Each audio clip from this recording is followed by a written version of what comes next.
Good morning.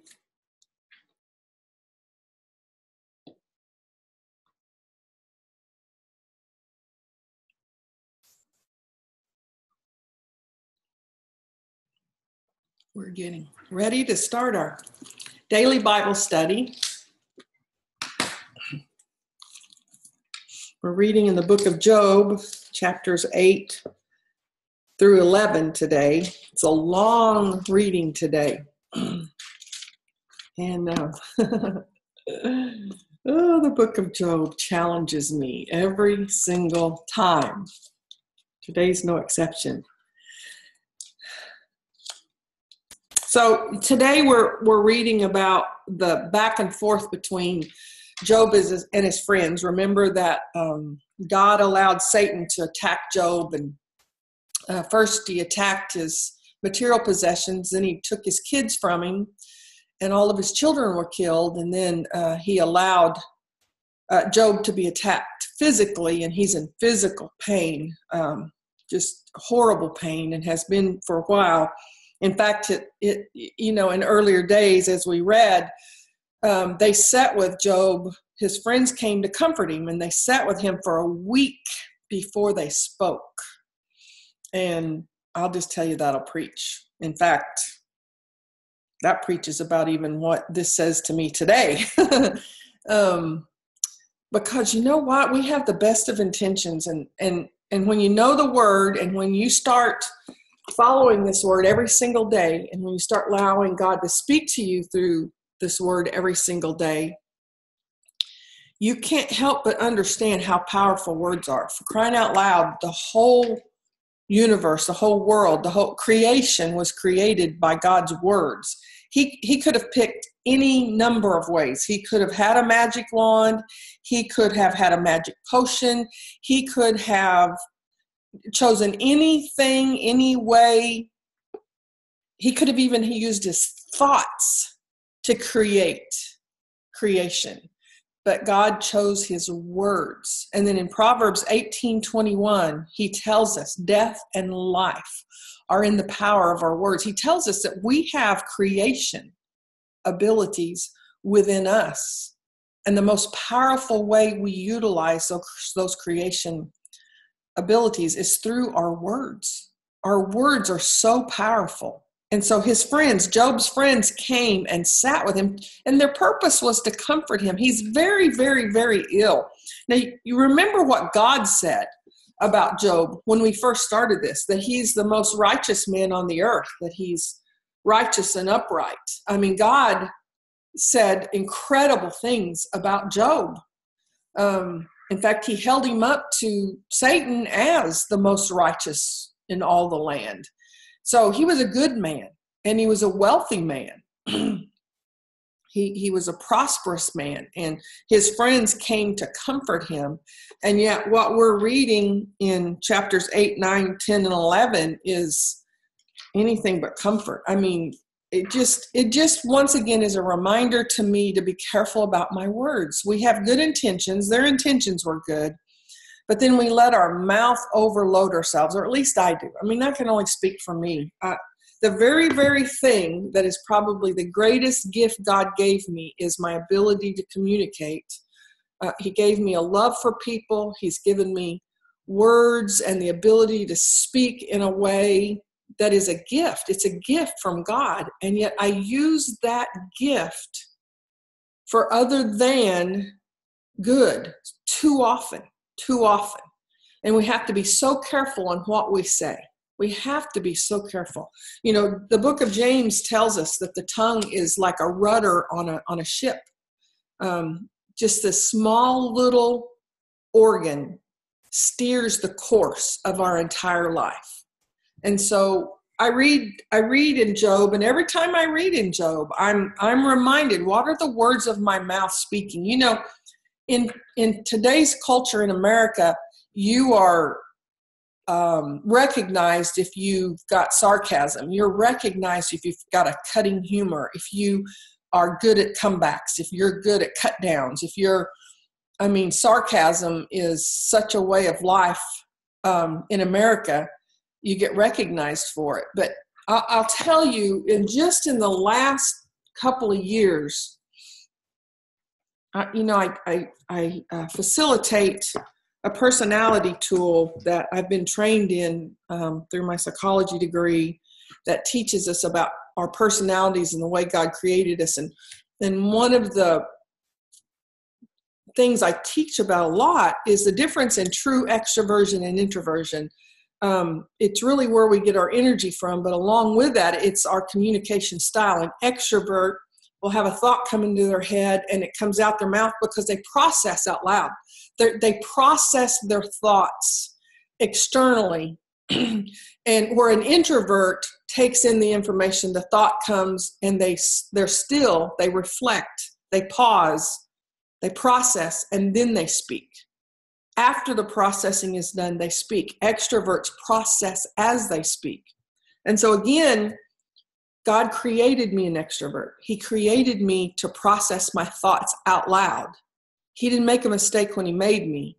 And yet in the last couple of years, he's been bringing that balance to me to show me that, Elizabeth, just because I created you this way doesn't mean you have a blank check with your mouth. It doesn't mean you get to say, oh, well, I was just processing. I said that because I hadn't made a decision or I hadn't reached a conclusion. I was just processing. And what he's shown me, and he shows me through the life of Jesus Christ, because Jesus Christ was a perfect extrovert and he was the perfect introvert. And he shows me through the life of Jesus Christ that what an honor it is to be a woman of few words. Whereas I've always worn it as a crown of glory that I've got this gift of communication, and I should use it for his glory, and I should, but he just continues to show me I speak when silence is the best. You know, when Jesus was attacked, when they came at him telling him, oh, you're the Son of God. I mean, the very core of who he is. You're God. You call yourself the Son of God. He was silent. He was silent. He didn't defend himself to his critics. He didn't jump back and say, who do you think you are? Or if you only knew who I am. Or he was silent. You know, somebody attacks us and we want to fight back.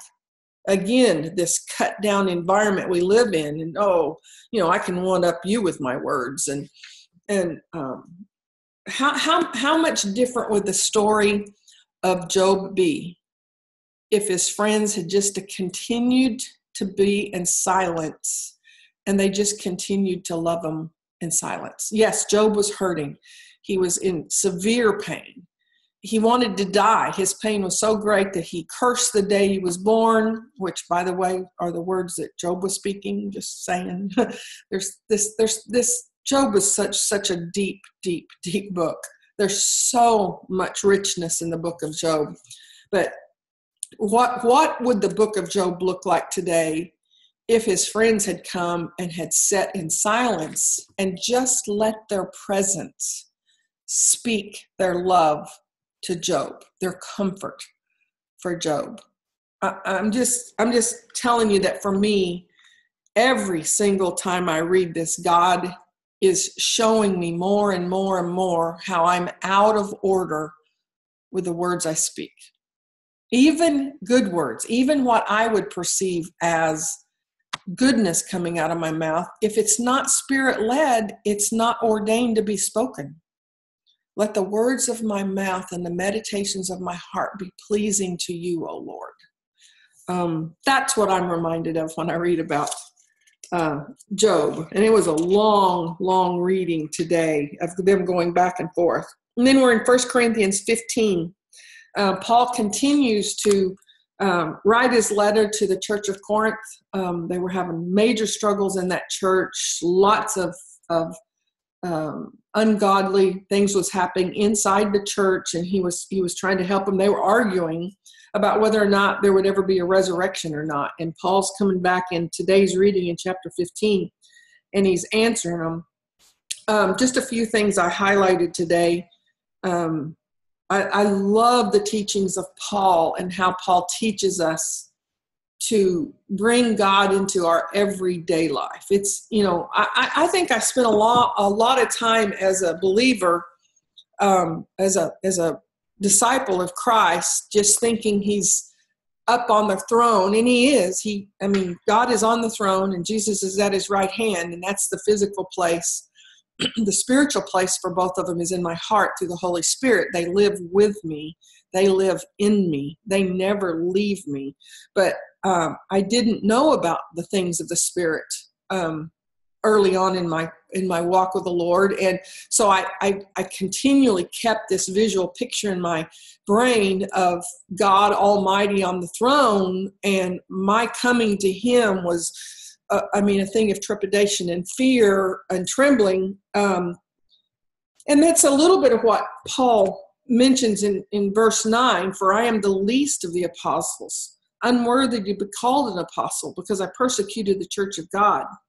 But then my favorite words, but God. But by the grace of God, I am what I am, and his grace toward me was not in vain. And I just can't begin to tell you that as I continued this journey of staying in his word and reading his word and hearing the word, faith cometh by hearing, that the revelation knowledge that he lives in me, and if he lives in me, I can never be apart from him. I can't walk away from that throne of grace like I could when I made it the physical side. So my quest and my journey today, and the reason why I encourage you so much to be faithful in your reading in the good book is so that we can walk in the Spirit and be led in the Spirit. This extroverted woman, 57 years old, is learning to be more and more introverted, which is a balance in my life, to be a woman of few words instead of thinking that I got to come in and start the conversation all the time. I actually believe that was my job for a long time. It was up to me to start conversation because I wasn't comfortable in silence. That's not godly. I only want to say what my Father would have me say and do what I see my Father do. Now, where did I get those words? Those are the words of Jesus Christ, spoken in John, in the book of John, that he said, I came to do what my Father has me do. I say what my Father has me say, and I only do what I see my Father do. And that's my heart today. And I'm more equipped and I'm able to do it the better I know who he is. In the beginning was the Word, and the Word was with God, and the Word is God. The Word is God. That's why we read. I want to know him. I want to know him. Look up the word know in the dictionary. There's an intimacy surrounding the word know. And I want that intimate knowledge of who he is and who he is in me and who I am in him. And that's what we get when we go to his word and we read in his word. So I encourage you. I know that I'm not on here every single day. I've changed internet services until I get to make a change to that in the next few months. When I'm traveling with business and stuff, there'll be times that I can't come on. It's never been about Elizabeth. It's never been about following Elizabeth's Bible study. It has always and will always be about God and about my encouragement for you to get into his word. You read his word. Don't wait for me to read it. You read his word. Follow a 1-year Bible study. It's the reason I do this one. It's sustained my husband and I. This is what we do every day and have for over a dozen years. 1 year Bible study. Every year we read the Bible front cover to back cover, not because it's a medal of honor to do it, not because it feels good to do it, but because that's what sustains us and allows us to grow deeper and deeper in our intimate relationship with the Lord. And that's what I encourage you guys to do. So thank you for joining me, and we'll talk again tomorrow.